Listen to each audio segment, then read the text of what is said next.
गेल्या अनेक दिवसांपासून ठाणे शहरामध्ये मुसळधार पावसाने हजेरी लावली होती आणि याच कारणामुळे ठाणे शहरामध्ये ऑरेंज अलर्ट देखील जारी करण्यात आला होता। ठाणे शहरातील अनेक सकल भागांमध्ये पाणी साचून वाहतूक कोंडीवर देखील याचा फटका जो आहे तो जाणवताना दिसून आला। परंतु आज मात्र ठाणे शहरामध्ये कडाक्याचं ऊन पाहायला मिळतंय आणि याच कारणामुळे ठाण्याच्या तापमानामध्ये देखील वाढ झाल्याचं दिसून येतंय। एका ठिकाणी पाऊस तर दुसऱ्या ठिकाणी मोठ्या प्रमाणात ऊन पडताना दिसून येते आणि याच कारणामुळे ठाणे शहरात रोगराईचं प्रमाण देखील वाढण्याची शक्यता महापालिकेच्या वतीने वर्तवली जात आहे। शुभम कोळी, लोकशाही मराठी, ठाणे। पुण्याच्या राज्य उत्पादन शुल्क विभागानं एक मोठी कारवाई करत खेड शिवापूर जवळ तब्बल 1,25,00,000 रुपयाची बनावट दारू जप्त केली आहे।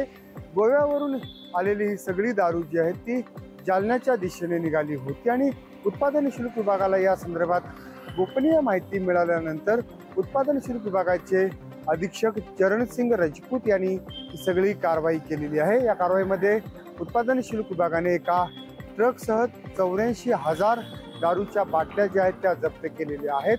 ही नेमकी दारू कोणाची आहे याचा तपास आता उत्पादन शुल्क विभागाचे अधिकारी करताना दिसत आहेत।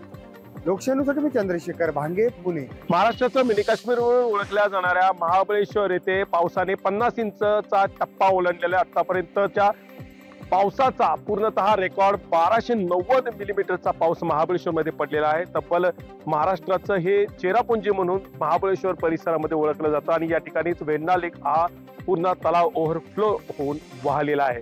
तब्बल या परिसरामध्ये गेल्या महिनाभरात मोठ्या प्रमाणात पाऊस हा सुरू आहे।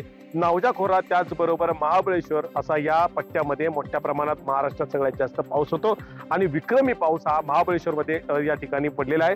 येथील पर्यटन देखील मोठ्या प्रमाणात वर्षा पर्यटनासाठी महाबळेश्वरमध्ये गर्दी करण्यात आलेली आहे। इकडे हिरवेगार डोंगर आणि पांढऱ्या शुभ्र धुक्याची चादर इथलं सौंदर्य फुलून निघत आहे। त्यामुळे महाबळेश्वरात आता पर्यटक गर्दी करू लागले आहेत। महाबळेश्वरामध्ये आतापर्यंत 50 इंचापेक्षा पावसाची नोंद झालेली आहे। इम्तियाज मुजावर, लोकशाही मराठी, सातारा। कोल्हापूर शहराच्या हद्दवाढीच्या विरोधात 19 ग्रामपंचायतीच्या सदस्यांनी एल्गार पुकारला आहे। आज उसगाव इथं एक विशेष बैठक आहे ती पार पडलेली आहे। बैठकीमध्ये 19 गावांचे सरपंच, सदस्य आणि गावकरी नेते उपस्थित होते। यामध्ये राज्य सरकारनं अधिसूचना काढण्याचा एक प्रस्ताव आल्याचं जे आहे ते गावकऱ्यांना या समजलेलं आहे। या पार्श्वभूमीवरती कोल्हापुरातल्या या 19 ग्रामपंचायतीच्या सदस्यांनी आज बैठक बोलावली आणि बैठकीमध्ये सामूहिक आत्मदहनाचा निर्णय आहे तो घेण्यात आलेला आहे। खरं तर कोल्हापूरच्या हद्दवाढीच्या विरोधात अनेक वेळा गावबंद आंदोलन देखील केलेलं आहे, मात्र तरी देखील राज्य सरकारला कुठेतरी जाग आलेली नाही आहे। किंबहुना काही जण हद्दवाढ करा यासाठी देखील पाठपुरावा करतायत, मात्र कोल्हापूर शहरातली महापालिका आहे ती महापालिका कोल्हापूरकरांनाच सुविधा देत नाहीये तर आम्हाला काय सुविधा देणार असं म्हणत येत्या 14 जुलैला याच 19 ग्रामपंचायतींनी एल्गार पुकारत गावबंद आंदोलन केलंय। जर अधिवेशनादरम्यान अधिसूचना निघाली तर मात्र सामूहिक आत्मदहनाचा निर्णय या 19 ग्रामपंचायतींनी घेतला आहे। सतेज औंधकर, लोकशाही मराठी, कोल्हापूर। ठाणे जिल्ह्याचे पालकमंत्री आणि सातारा जिल्ह्याचे पालकमंत्री असलेले शंभूराज देसाई नवी मुंबईमध्ये राजकीय शक्ती प्रदर्शन करणार आहे। कारण असं 14 जुलै रोजी नवी मुंबईमध्ये विष्णुदास भावे नाट्यगृहामध्ये पाटण मतदारसंघाचा रहिवाशांचा मेळावा आयोजित करण्यात आला आहे।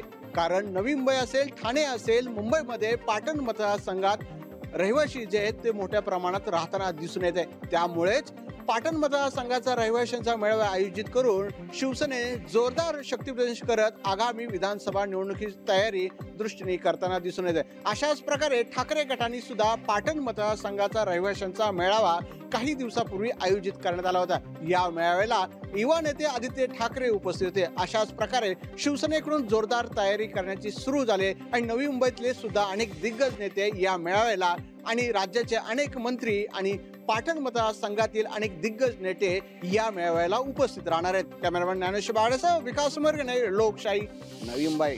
आरक्षणाच्या मुद्द्यावरून आज सभागृहात गदारोळ पाहायला मिळाला। विरोधी पक्षाने सरकारवर आरोप करताना कुठल्याही प्रकारची समन्वयाची भूमिका सरकारने न घेता आम्हाला बोलवलं नाही असा आरोप केला आहे। तर दुसरीकडे सरकारने आरोप केला आहे की विरोधक मात्र आरक्षणाच्या मुद्द्यावरून पळ काढण्याचा प्रयत्न करत आहे। तर दुसरीकडे खास करून विरोधक आणि सरकार आक्रमकतेने सभागृहात एकमेकांसमोर येताना पाहायला मिळालं आहे। सभागृहाचे कामकाज वेळोवेळी तहकूब करावं लागलं आणि त्यामुळे आरक्षणाच्या मुद्द्यासह इतरही कुठले कामकाज या ठिकाणी झालं नाही, हेही या ठिकाणी चित्र पाहायला मिळालं आहे। दुसरीकडे सरकारकडून समन्वयाची भूमिका न घेतल्याने आम्ही सभागृहाचा त्याग करतो आणि सभागृहात कुठल्या प्रकारचं कामकाज होणार नाही यासारखे अनेक आंदोलन आणि गोंधळ या ठिकाणी पाहायला मिळालं। त्यामुळे उद्याचं सभागृह होईल की नाही यावरही मात्र शंका या ठिकाणी उपस्थित होताना पाहायला मिळत आहे। मात्र सरकार समन्वयाची भूमिका घेत नाही असा आरोप विरोधक करतायत, तर विरोधकावर आरोप सरकारकडून विरोधक कुठल्याही प्रकारचं आपल्यासोबत चर्चा करत नाही असा या ठिकाणी आरोप केला आहे। मात्र एक गोष्ट या ठिकाणी पाहायला मिळत आहे की आरक्षणाचा मुद्दा हा मोठा कळकळीचा आहे आणि त्यासाठी तोडगा काढण्याची भूमिका दोनही विरोधक आणि सरकारने घ्यावी अशी मागणी मोठ्या प्रमाणात सर्वसामान्य जनतेकडून केली जात आहे। व्हिडिओ जर्नलिस्ट विनीत पेडणेकरसह विनोद राठोड, लोकशाही मराठी, मुंबई। सोलापूर शहरात काही दिवसापासून मोटरसायकल चोरीचं प्रमाण वाढलं होतं आणि ह्या प्रमाण जे आहे ते कमी करण्यासाठी सोलापूरचे पोलीस आयुक्त एम राजकुमार यांनी पोलीस ठाण्याच्या सर्व अधिकाऱ्यांना मोटरसायकल चोरीचं प्रमाण जे आहे ते कमी करण्यासाठी आणि गुन्हे उघडकीस आणण्याचे आदेश जे आहेत ते दिले होते। त्याच अनुषंगाने जोडवाईपेठ पोलीस ठाण्याच्या पोलिसांनी 2 जणांना अटक करून त्याच्या ताब्यातून 11 मोटरसायकली जे आहेत ते पोलिसांनी जप्त केलेले आहेत। एकूण 9 गुन्हे उघडकीस जे आहेत ते या 2 आरोपींकडून जे आहे ते जोडवाईपेठ पोलिसांनी उघडकीस आणले आहेत। तसेच 11 लाख ह्या मोटरसायकली जप्त करून 6 लाख रुपये किमतीचा देखील मुद्देमाल जो आहे तो जोडवाईपेठ पोलिसांनी या दोघांकडून जप्त केलेला आहे। वसीम अत्तार, लोकशाही न्यूज, सोलापूर।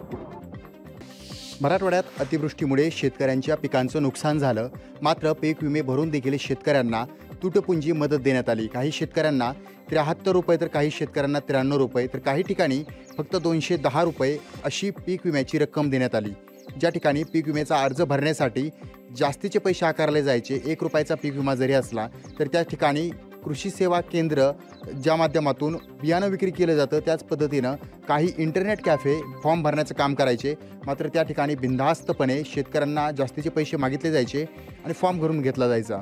म्हणजे पीक विमा 1 रुपयाचा, मात्र त्या ठिकाणी जास्तीची रक्कम आकारल्यानंतर शेतकऱ्यांना जास्तीचा भुर्दंड बसायचा, हजारो रुपये खर्च करावा लागायचा, लाख रुपये खर्च करावा लागायचा आणि शेतकऱ्यांच्या खात्यावर पीक विम्याचे फक्त 200 ते 300 रुपये मिळायचे। यामुळे महाराष्ट्र नवनिर्माण सेनेनं आक्रमक होत या ठिकाणी अर्धनग्न आंदोलन केलं आणि सरकारचं लक्ष केंद्रित करण्याचा प्रयत्न केला। तब्बल छत्रपती संभाजीनगर जिल्ह्यामध्ये मराठवाड्यातील काही भागांमध्ये 70,000 पेक्षाही जास्त जे काही पीक विम्याचे दावे करण्यात आलेले होते ते फेटाळण्यात आलेले होते आणि त्यानंतर लोकशाही मराठीच्या बातमीनंतर याचा इम्पॅक्ट पाहायला मिळाला आणि छत्रपती संभाजीनगरमध्ये सुद्धा पीक विमा मिळावा अशी मागणी जी आहे ती करण्यात येते आणि लोकशाहीच्या बातमीनंतर पीक विम्याचे दावे देखील काही ठिकाणी स्वीकारण्यात आले आणि शेतकऱ्यांनासुद्धा आता न्याय मिळणार आहे। मात्र ज्या शेतकऱ्यांना न्याय मिळत नाही आहे त्यासाठी मनसेनं अर्धनग्न आंदोलन केलं आणि या ठिकाणी न्याय मिळावा यासाठी एक टाहू फोडला आणि कार्यकर्तेसुद्धा राजकीय पक्षसुद्धा पुढे सरसावले।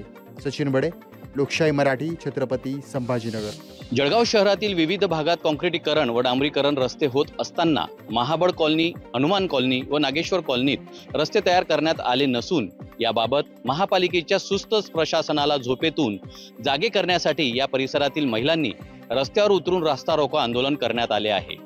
या परिसरात महापालिकेने गेल्या 25 ते 30 वर्षात एकदाही रस्ते तयार केले नाहीत, मात्र महापालिका प्रशासन कराचे वेळोवेळी वसुली करत असते असा रोष यावेळी नागरिकांनी व महिलांनी व्यक्त केला आहे।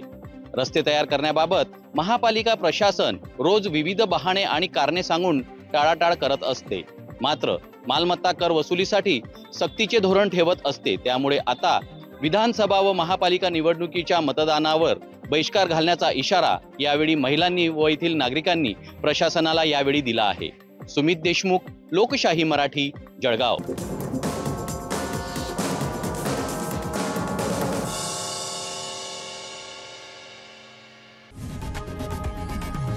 लोकशाही मराठी, ऐका, पहा, जागरूक रहा।